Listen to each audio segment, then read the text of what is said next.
Et ce jeudi, dans 5 villes bretonnes, les personnels des missions locales ont manifesté leur mécontentement. Ces spécialistes de l'insertion professionnelle des jeunes sont inquiets face aux conséquences des précédentes coupes budgétaires et des nouvelles annoncées dans le projet de loi de finances 2025. Dimitri Hinault, bonjour. Bonjour. Alors vous travaillez à la mission locale du Pays de Lorient, vous êtes également secrétaire du syndicat CGT Mission locale de Bretagne. Ramener les jeunes de 16 à 25 ans vers l'emploi, c'est votre rôle. Est-ce encore possible avec une enveloppe amputée de 140 millions d'euros en 2025 ?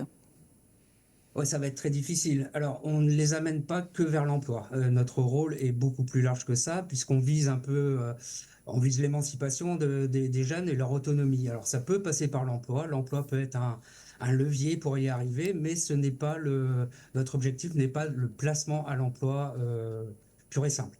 On intervient sur les questions de santé, de mobilité, de logement, etc., pour que les jeunes se sentent intégrés dans la société, émancipés, et pas juste de devenir des salariés. Alors la CGT avait lancé un appel à manifester devant les préfectures et sous-préfectures de 5 villes bretonnes ce jeudi. La région compte 18 missions locales, 580 postes environ.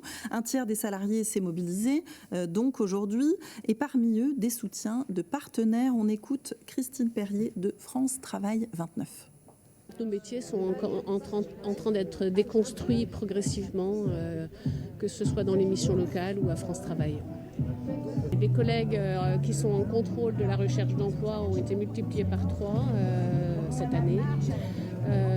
Voilà, donc on essaie, la plupart des collègues, on essaie un petit peu de mener notre activité comme on le faisait avant, parce que ce qui compte vraiment, je le répète, c'est la qualification pour combattre le chômage de longue durée.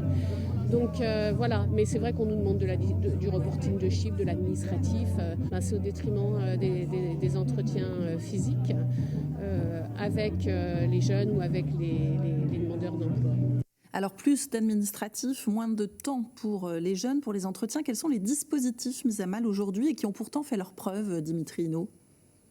Oui, alors juste une rectification, c'était dans 6 villes où on était présent, devant chaque préfecture ou sous-préfecture, les délégations CGT ont été reçues par les préfets et sous-préfets.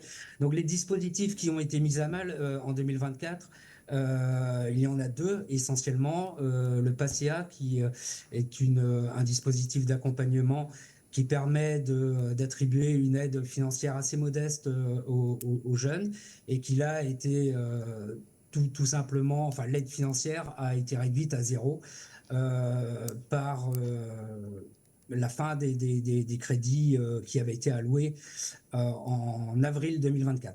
Donc à partir de 2024, on n'avait plus la possibilité de pouvoir aider les jeunes financièrement dans le cadre du PACEA.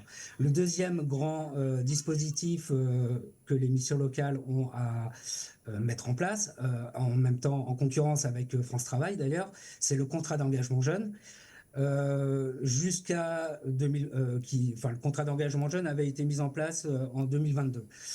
En 2024, pareil, 10 milliards d'économies qui sont faites, et du coup, le contrat d'engagement jeune cesse d'être un droit pour les jeunes, pour ne devenir plus qu'un dispositif, puisqu'il est plafonné. Tous les jeunes qui pourraient en bénéficier ne pourront plus le faire. Donc on suivra évidemment, puisqu'il y aura de nouvelles manifestations. L'intersyndicale de la fonction publique lance un appel à la grève ce jeudi 5 décembre partout en France. Évidemment au cœur des revendications, les emplois, les salaires, l'égalité professionnelle femmes-hommes ou encore les inquiétudes face au budget 2025. Merci Dimitri Hinault, délégué syndical CGT à la mission locale du Pays de Lorient. Merci.